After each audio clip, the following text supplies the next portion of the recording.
Craig Klein. I'm the CEO of Sales Nexus, and I've been managing salespeople for over 20 years now. Just a little bit of background on sort of where I come from in terms of selling and what matters. I was trained by a Sandler sales trainer here in Houston years and years ago. And so that's kind of the methodology that I sort of think about sales through. I've also been trained as an Augmandino coach, which is probably less well known, but really powerful. And that's where sort of my approach to really getting to know the customer comes from. And we'll talk about that a little more as we go. So I'm going to dive right in. Just a little background on Sales Nexus. What we're all about is helping businesses grow. We believe that when your business grows, truly the world is a better place. Your employees' lives are improved, your customers' lives are improved, all of their families' lives are improved, and the communities that they all live in because of the contributions that you make to local charities, and you pay your taxes, and you go to other businesses and you spend your money, and everybody benefits from the growth that you experience in your business. And so that's why we're passionate about helping you grow your business. We get directly involved, we roll up our sleeves, we get our hands down in the dirt to help you really grow your business. Technically what that means, where other solutions that are out there offer sort of a CRM platform where you can bolt on some marketing automation and maybe some business analytics and maybe 5 or 6 other little add-ons, and have this really robust solution, but also somewhat complex, and ultimately you need a consultant to help you set it all up and manage it and everything. It gets pretty complex, a lot of risk of failure, and gets real costly. So with Sales Nexus, what we've done is we've combined all of that into one solution, including the consulting. So we provide the technology, but we also provide the manpower and the expertise to help you tailor it to your business and make it work and help you really grow your business. That's what we're all about. So what we're going to talk about today is how to lead your sales team into the future and lead your business into growth. And so in my mind, these are sort of the essential parts of that. You got to have a sales process. We're going to talk about why as we go forward, but one of the big reasons is you got to be able to measure what's happening. If you don't know what the process is, then you're really not measuring anything that matters. And you've got to measure because you have to be able to hold people accountable to things. That's the salespeople, but it's not just the salespeople. It's also your marketing. You're spending money on this and that marketing-wise, and can you measure what the ROI on that is? Believe me, I know firsthand that can be really difficult to do, but it can be done. And we're going to talk about some basic things that you can do that will start you down that path. There's also time management. Man, I tell you what, as a sales leader, hiring, firing, coaching, managing salespeople over the years, that's the one area that will undermine a salesperson faster than anything, right? They just don't spend their time on the right things. I mean, we all know the conundrum of spending your time or not spending enough time prospecting, right? Well, that's a fundamental time management issue, but it's a lot deeper than that, right? There's a lot of other things. It's things like making your calls at the right time of the day. Depends on who you're calling, but in every business, there are times that you can call your customers and they're likely to be sitting at their desk and answer the phone, and there are times that you can't, that they're not going to be answering the phone, and or it might not be appropriate to be calling them. And you have to know what those are and build your schedule around that. And essential skills. There's just basic things that salespeople need to be able to bring to the table.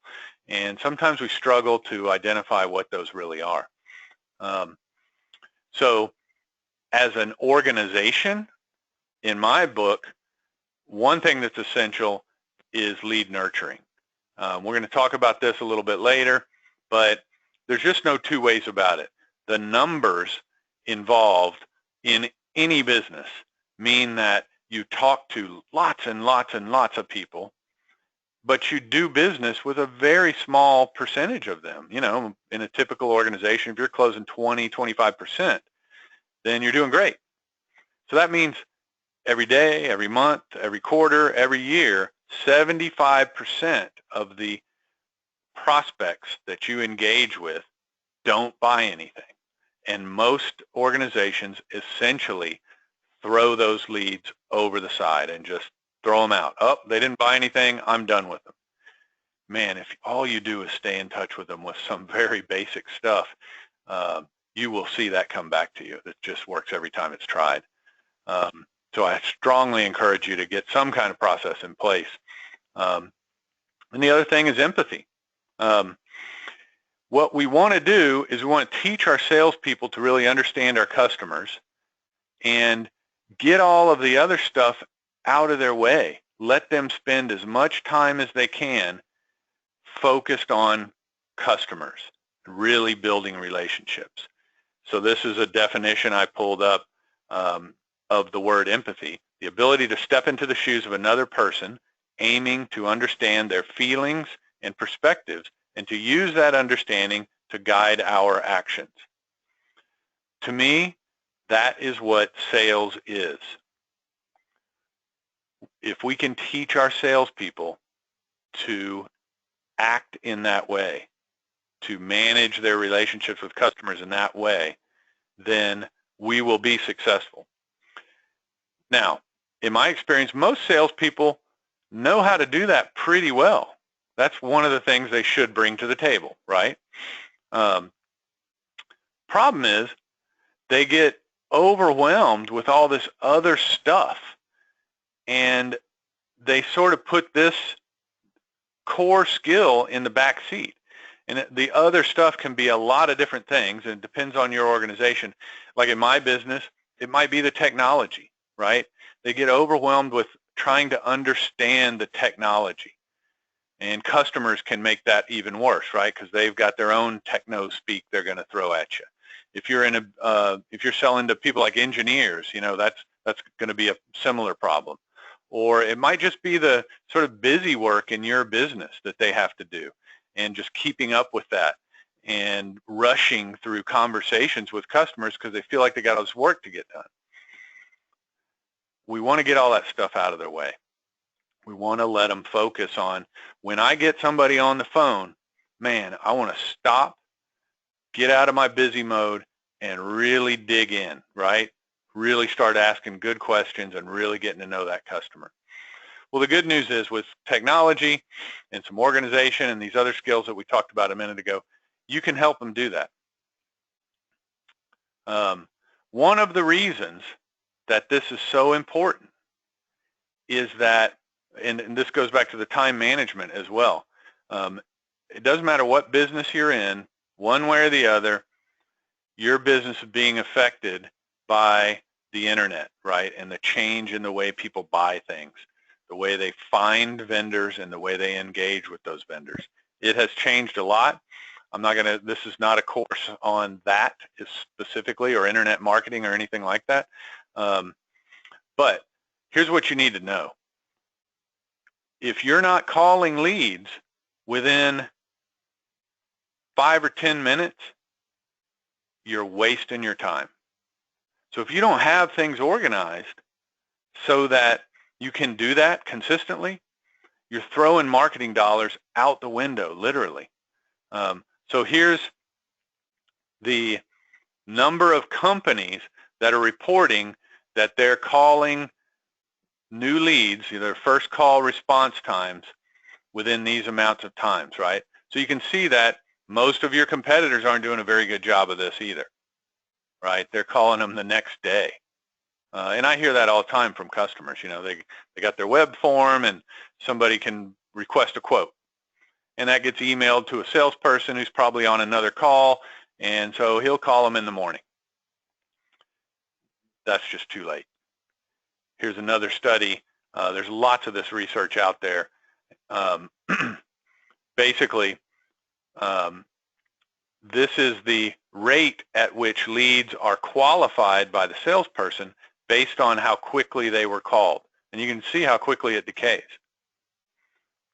And there's a real fundamental reason for this, especially with a web lead, but this in today's world it applies to a lot of other areas as well. If you think about your own behavior, you go to somebody's website, they've got some form for you to request something, right?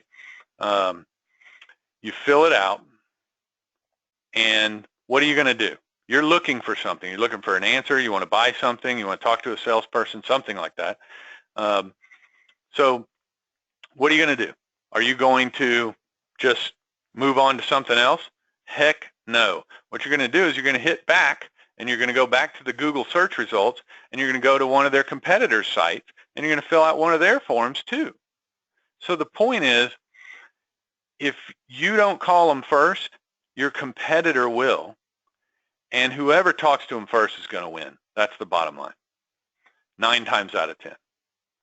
So you've got to get organized so that you're jumping on these things quickly.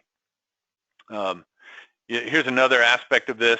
Even if your main source of new leads is not your website, people are not coming to your website and filling out a form requesting something. They're picking up the phone and calling you, or maybe you're doing proactive outbound calling, or you're networking a lot, or you're getting referrals. Doesn't matter. All of those things are affected by this. This is how people are using the internet in the buying process. Where are they spending most of their time on the internet? In the early stages, right? So even if I was at a networking event and I met a guy who we had a great conversation, and I asked him a few questions, and I identified that it seemed like he probably needs to look into, I don't know, updating his business liability insurance, right? So I sort of planted the seed that he might have a need that he didn't know about, right? Well, what's he going to do? Is he going to go back to his office and wait for me to call him, do a follow-up call and say, hey, Bob, I'd really like to come back and sit down with you and talk some more about your insurance coverage? Heck no. He's going to get on the internet and start doing some research. So before I ever call him back, he's talking to one of my competitors. That's why getting organized, managing time, and automating the response to opportunities is essential. It's not just nice to have. It's essential. You're losing more opportunities than you can imagine if you're not responding to leads within minutes, not just hours. So it doesn't all have to be salespeople, right? It can be, some of this can be emails and other automated marketing. So that can be part of the mix. Here's a sort of a typical buying process that a customer might go through. I become aware that I have a problem. I start doing some education. I'm doing searches on Google. I'm downloading white papers, whatever. Then I start getting engaged with vendors, talking to salespeople. And then I start making decisions. So point is, number one, a lot of your customers, you don't even know they exist until they're halfway through the process. They haven't reached out to you. So what you want to do is you want to have marketing pieces that address their needs at that stage. If I have just become aware that I have a problem, if you send me a price sheet or some kind of comparison of you with your vendors or your competitors,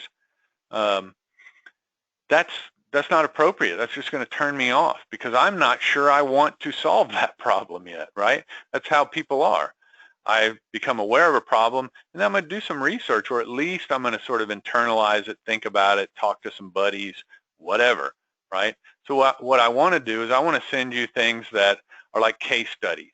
Here's a person like you that had a similar problem, how it was affecting their life, and then how they fixed it using your product or service, right? As I get engaged with salespeople and I'm starting to talk about price and terms and features, then I want to start receiving pieces from you that are more about the ROI of this investment and comparing with other competitive options and things like that. So you can automate all this, right? it can be totally set it and forget it.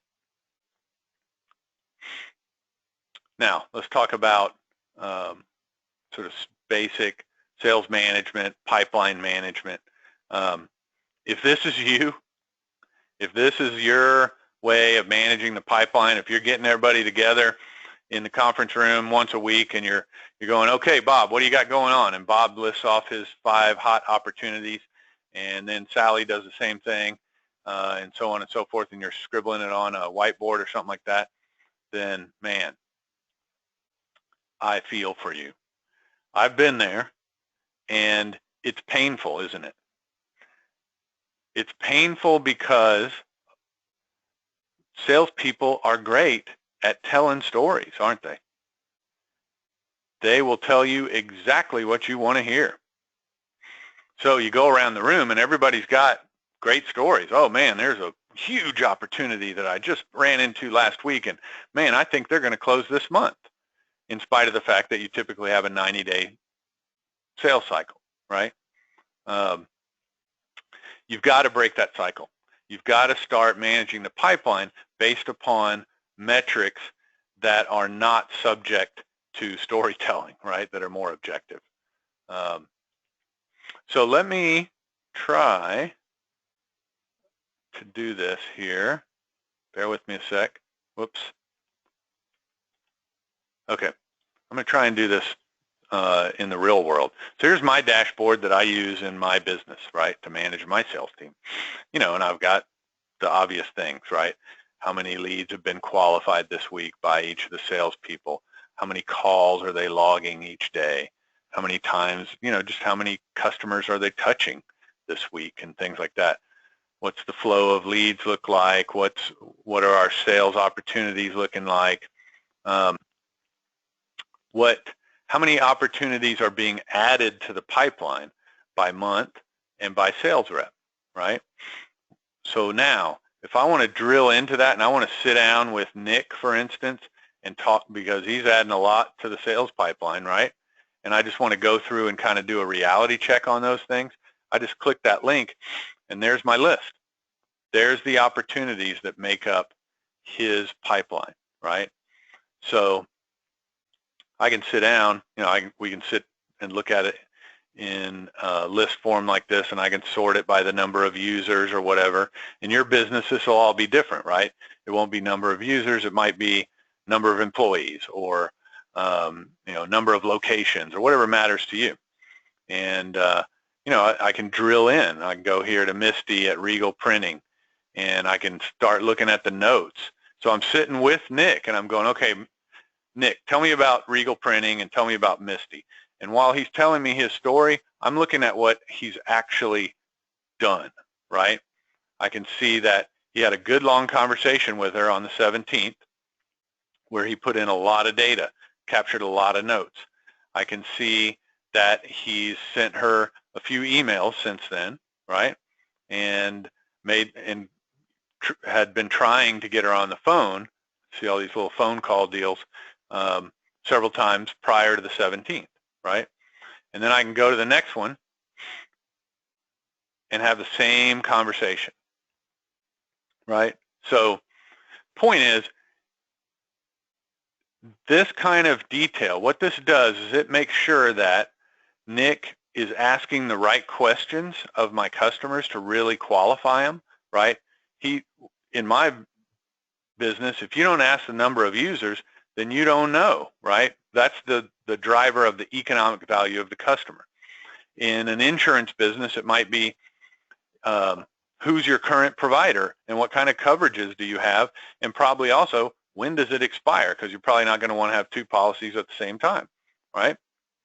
So you want to have fields for that where the sales rep can just go in and point and click and enter that information. So that's all part of your record about that customer that you can use to manage the salesperson and the sales pipeline, but also use it for marketing purposes as well.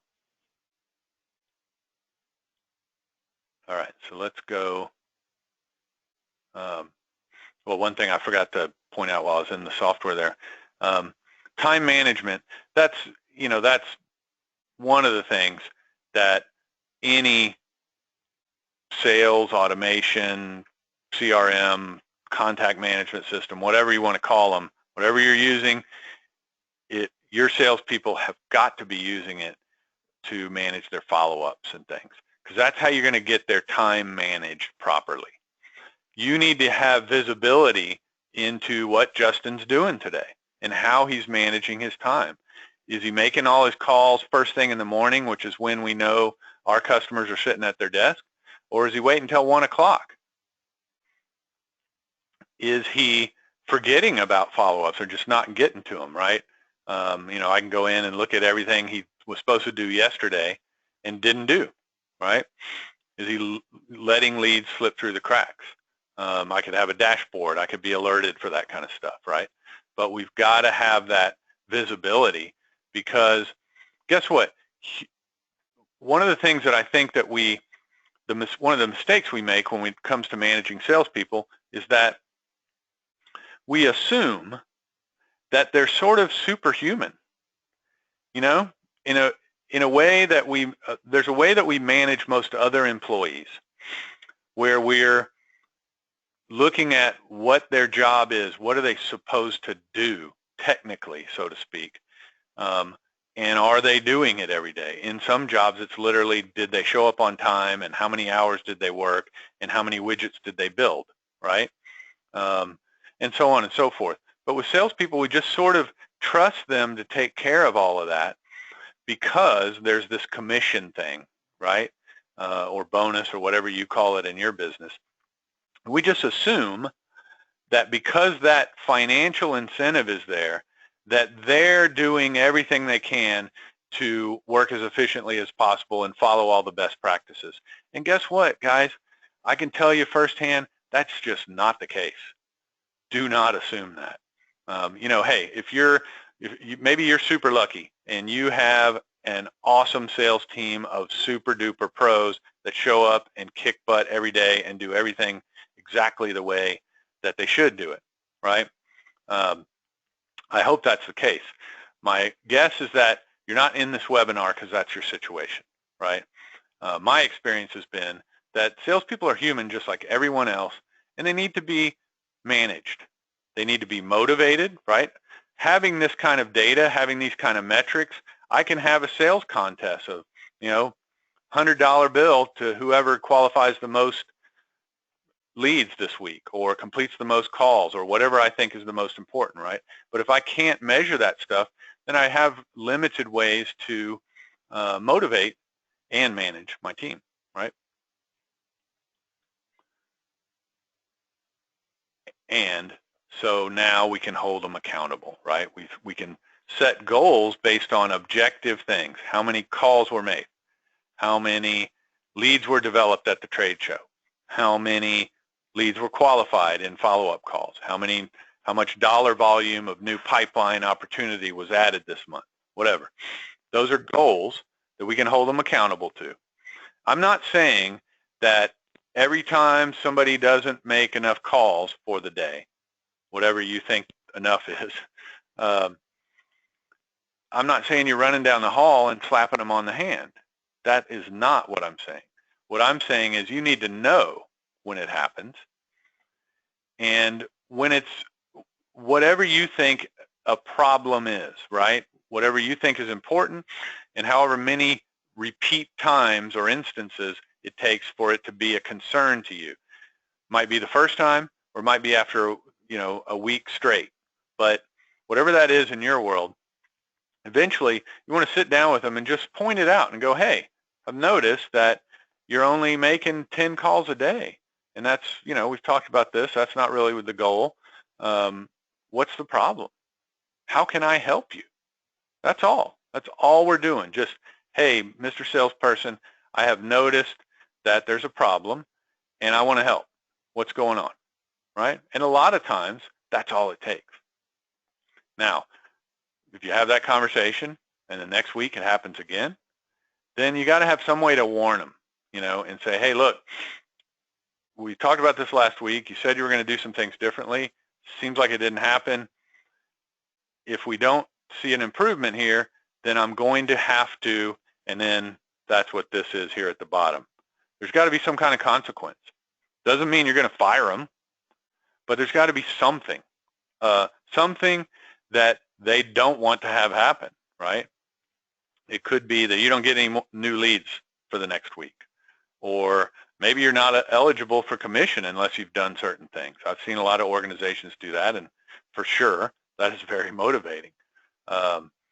Or, you know, maybe it's that you're, you know, you're not going to have access to the sales engineers, or maybe there's other perks in your business that the salespeople really like that you can take away or limit in some way. But one way or the other, it's got to be real. It can't just be, if it's just you bringing them in their office over and over and over again, or into your office to talk about it, they're going to see through that real quickly. So it's got to lead to something that puts them in a little bit of hurt. And I tell you what, you only got to do it once or twice to one or two salespeople, and pretty soon everybody gets the message, and it's not an issue anymore.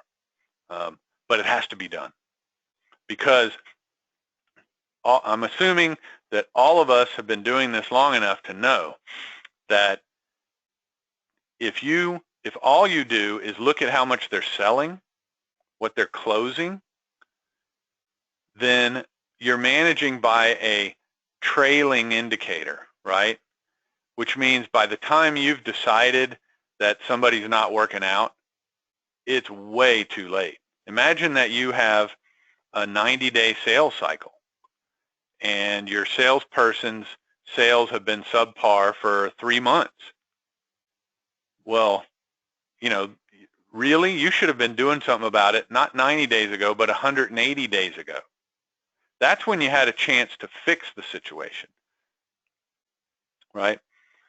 So make sure that you're measuring things, and make sure that you have a way to hold people accountable to those goals. Now, back to lead nurturing.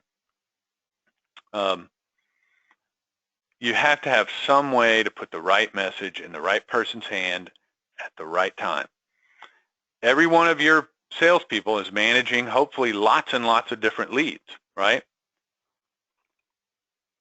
And they're all at sort of different stages in the process, flowing through the process at different rates, at their own.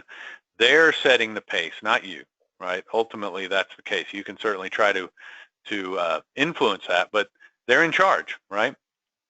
So you've got to have a way for every interaction with your sales team to change the messages that they're receiving from you. When a lead comes in, they need to get some kind of a message real quickly in email, and also from your salesperson, right? A call. And when the salesperson talks to them and learns that they have 10 users, or they currently have a policy that expires in June, or I'm sorry, in August with Travelers Insurance, then that dictates that we want to send them something very specific. We probably have some pieces about, hey, your policy's up for renewal. Here's 5 things to consider when renewing your insurance policy. You know, how to know if you have the right coverages, whatever.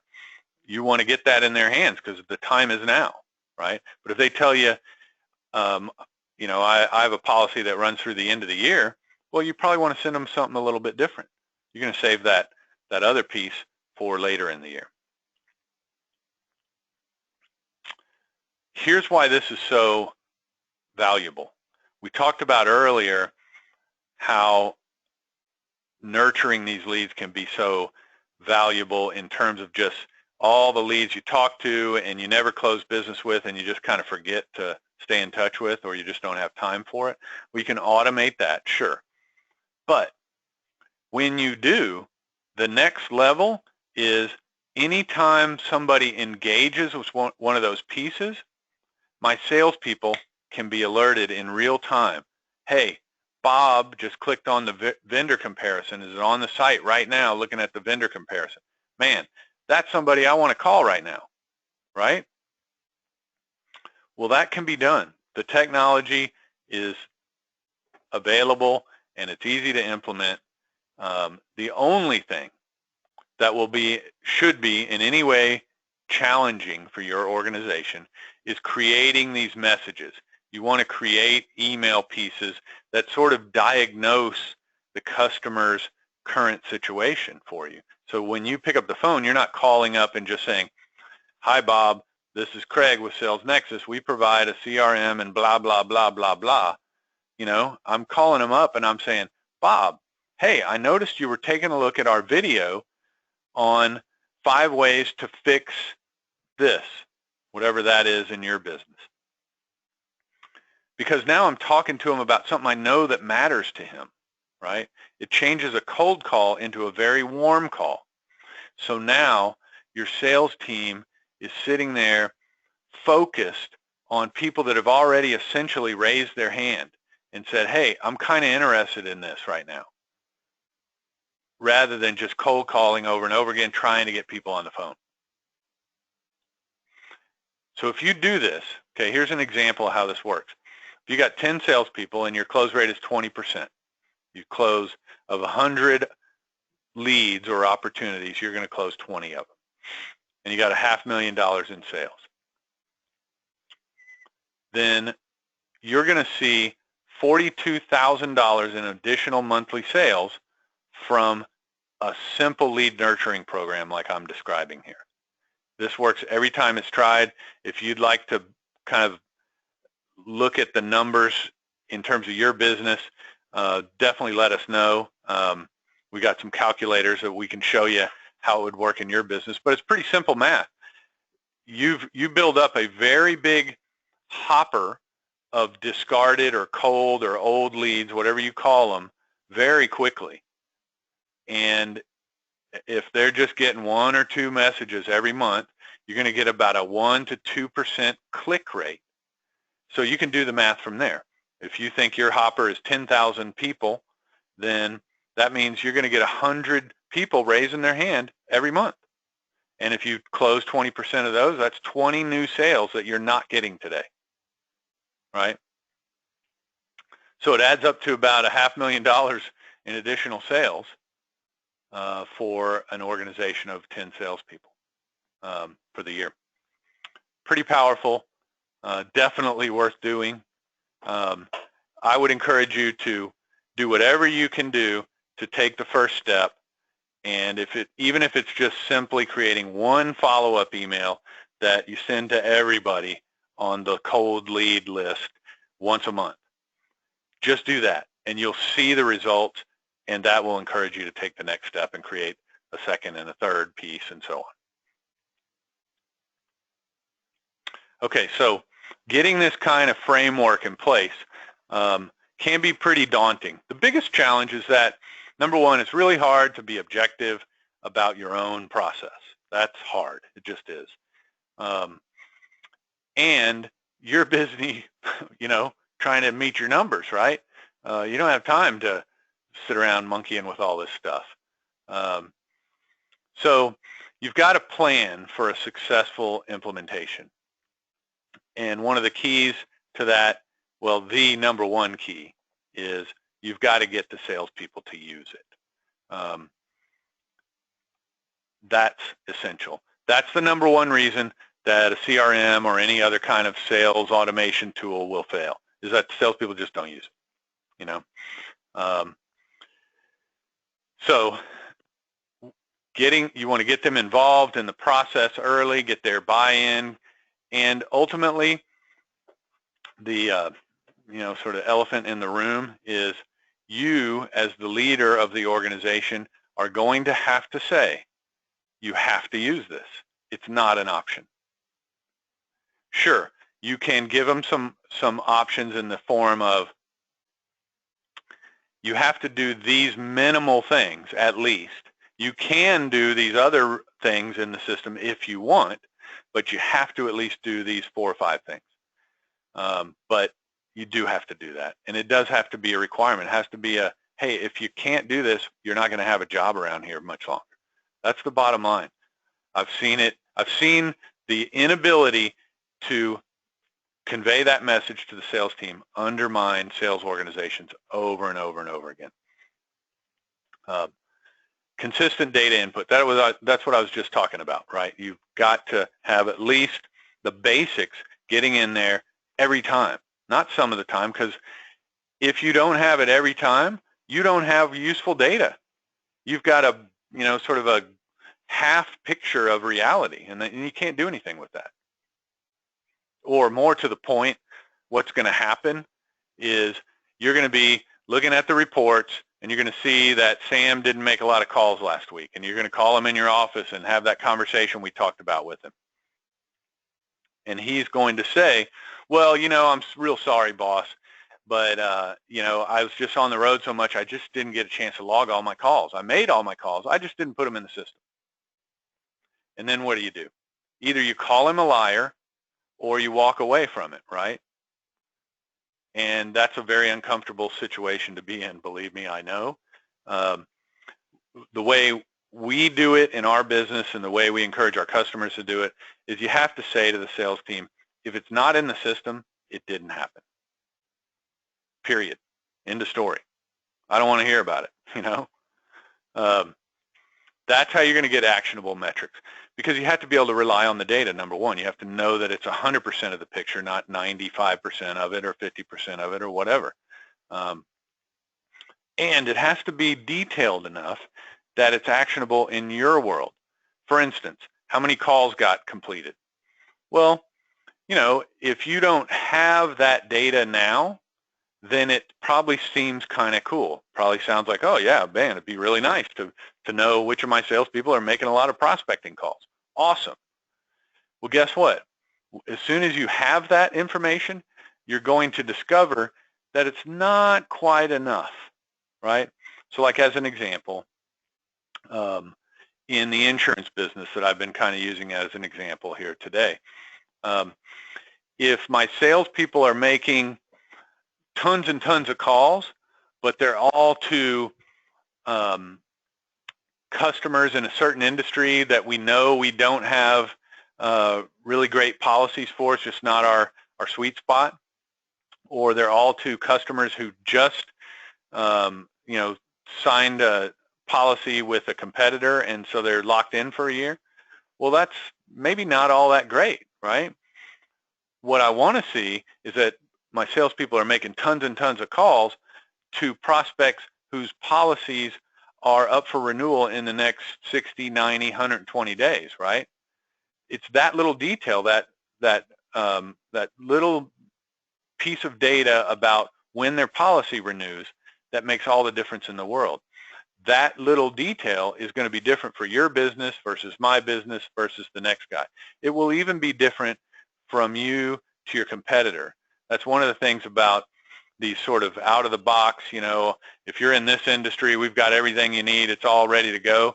Those types of solutions sometimes don't really work out that well, because the way you engage with your customers, the way you interact with your market, the way you sell, everything about your business is different and unique versus your competitors. That's what makes you you.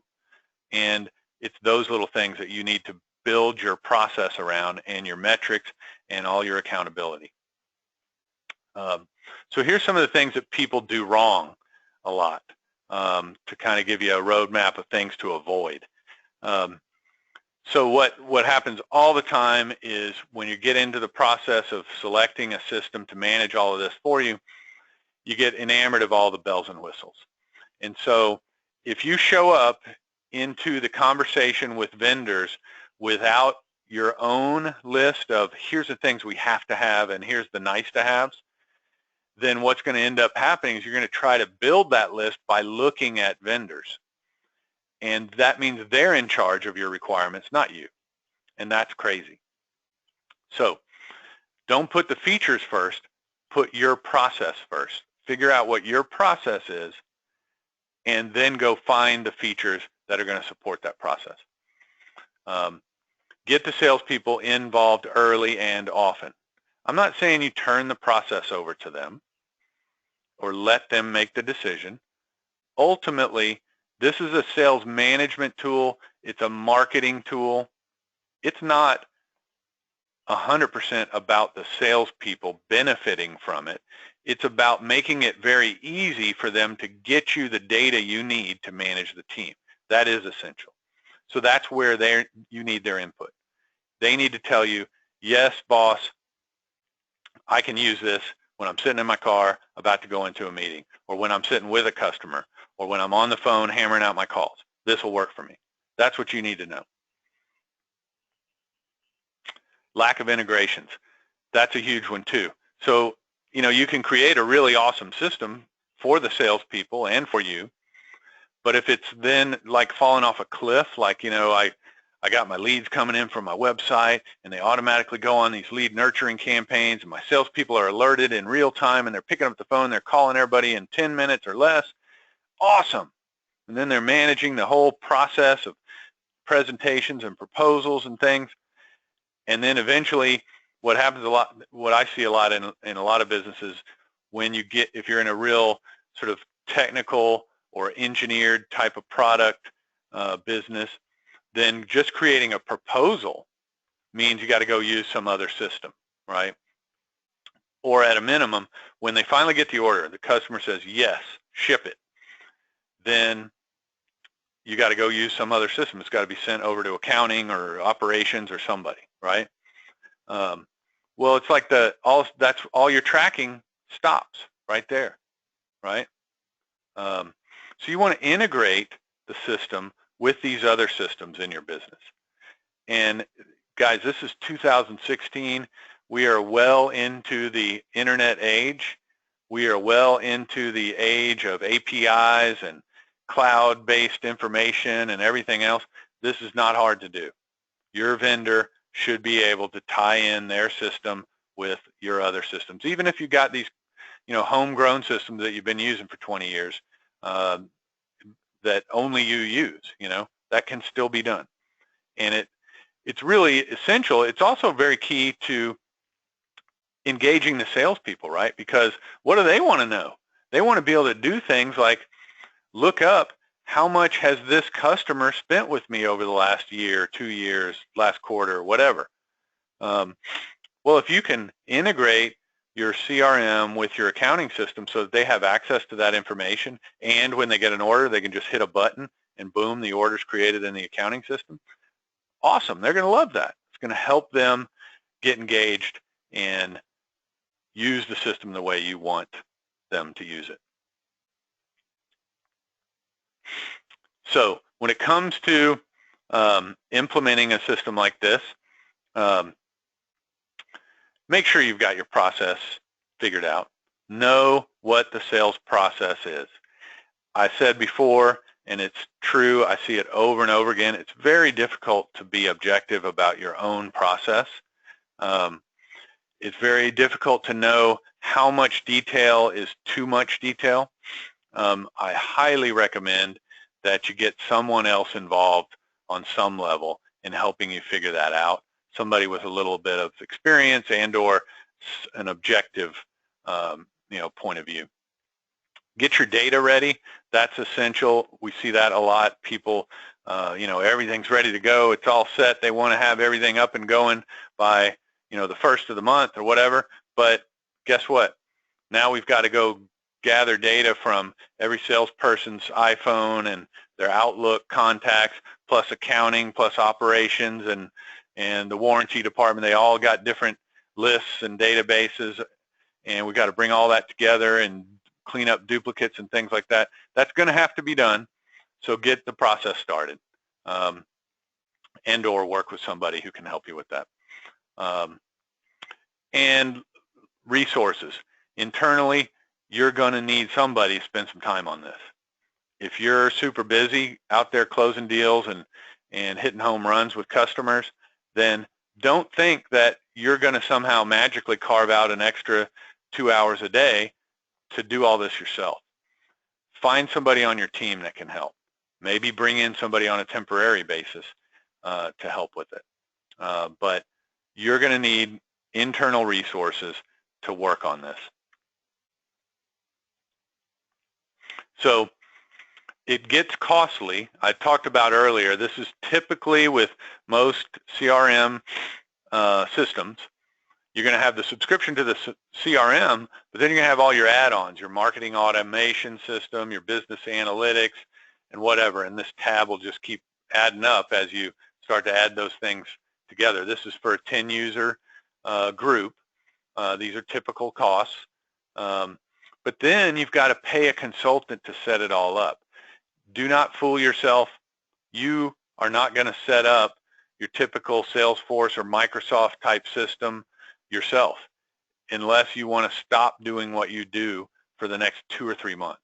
That's just the honest truth.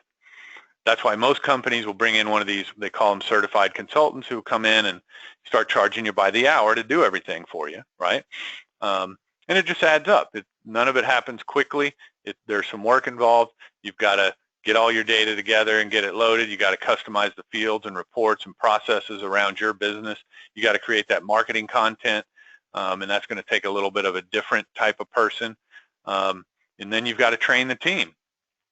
Oh, and by the way, if you want to actually be able to call and get answers from a help desk or somebody that knows something, on the same day, then you got to pay extra for that. They don't just include that in most cases. So it adds up very quickly. Typically, again, for a 10-user group, you're going to end up spending $35,000 to $45,000 in the first year for the subscriptions plus all the consulting you're going to need to get it set up. The reason I go through this is because that's why Sales Nexus is so different. Excuse me. Our ultimate edition or package is our top of the line, where it's turnkey. We're going to do everything for you. We're going to consult with you to figure out what your process is. You don't have to show up with that already answered. We're going to help you identify it. We're going to set up all the fields. We're going to set up the processes in the system. We're going to create dashboards for you. We're going to create the marketing content for you, write and design the emails, and we're going to automate workflows. For 10 users, that's $19,000 a year. That includes all that consulting plus the subscription and unlimited premium support. You call us, you get somebody on the phone, you email us, you get an answer the same day, and you can chat with us. People love that. It's super fast. And that's really how Sales Nexus is different. Now, before we jump, I wanted to make sure and point out we have a sales leadership workshop coming up starting on July 12th. It'll be the 12th. It'll be every other Tuesday, the 12th, July 26th, and then again on August 9th at 4 p.m. Eastern. It'll be a webinar format like this. You can register here at this URL, but you're going to get this link in an email later, as well as a recording of this webinar and so on. But what we're going to cover is nurturing those essential skills. What can you do to develop those skills in your salespeople? Understanding not just your selling process, but what is the buying process that your typical customer is most often going through. Because once you understand that buying process, figuring out what the best selling process is gets super easy. And that'll be part of what we discuss. Then we're going to talk about how to measure and hold salespeople accountable around that process, how to coach salespeople, how using these numbers can drive effective coaching, and how to hire and train new salespeople. So we're going to cover that in 3 one-hour sessions. Obviously, we're going to keep it relatively high level, but also interactive. We want you to show up to these sessions with your problems, your challenges, and you're going to have myself, some other folks on our team, as well as the other sales leaders involved in the process to help you find answers to these challenges. So get registered for this. As I said before, it starts on the 12th, and there's absolutely no charge. Now, if you're interested in learning more about Sales Nexus, go ahead and start a free trial. You can start a free trial today. It's a 30-day free trial, and during that 30 days, you can download 500 leads in your industry. You go and select by industry, location, title, revenue, employees, whatever, and add them to your Sales Nexus system, You can add your own contacts that you already have, and you can send out 1,000 emails before you ever put a credit card in the system. So give the system a shot, and that'll give you the opportunity to also experience the difference that I've mentioned about Sales Nexus and how we get more engaged in your business than is typical. Again, as I said before, you're going to get an email with links to the recording, links to start a free trial, links to sign up for the Sales Leadership Workshop, and really want to say that I greatly appreciate everybody's time. Real quickly, I know we're getting close to the top of the hour, but there's a couple of questions that were put in here.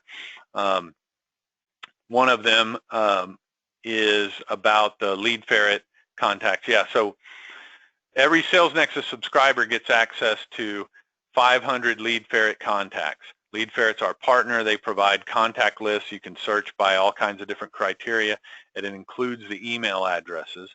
And so if you have 10 users, you're going to get 5,000 lead ferret contacts every month. So you can build up a nice big email list very quickly, and that's included in your subscription, no additional charge. Here's another question. How can I transfer my existing CRM data into Sales Nexus? So yeah, we have some tools for transferring data from most of the popular systems, Salesforce, Microsoft, Act, Goldmine, and everything in between. So you'll get a backup from them that will include not just your contacts, but also the follow-up calls and the notes and all of that, everything. You send that to us. Our team has tools to take that and migrate it into the right places in our system. And so that's part of our implementation process. Let's see here. Yeah, marketing content. So in fact, on our website, if you go to the help section, there's a set of videos that is called Starter Kit, and it's, I think, 3 or 4 videos that walk you through what we found to be the best practices in writing lead nurturing emails. We find that companies, sales organizations in particular, tend to get kind of stuck there. It's hard to not sound like a salesperson in an email. And that doesn't work in these kind of emails. What you want is more content-based messages. And so if you go to the website, click on Help, and watch the Starter Kit videos, you'll see some really good, simple instruction on how to start writing those emails. It's really not that hard. They don't have to take weeks, and it doesn't require you know, a really expensive marketing consultant or advertising agency to do this for you. You can do it yourself. Just kind of got to know how to get started. So those videos can be real helpful with that. Here's a question about the Sales Leadership Workshop. Yeah, so it's real informal. Go ahead and get registered as soon as you can, because we're going to get some materials mailed out here early next week to help you kind of start planning and thinking and preparing to get the most out of the workshop.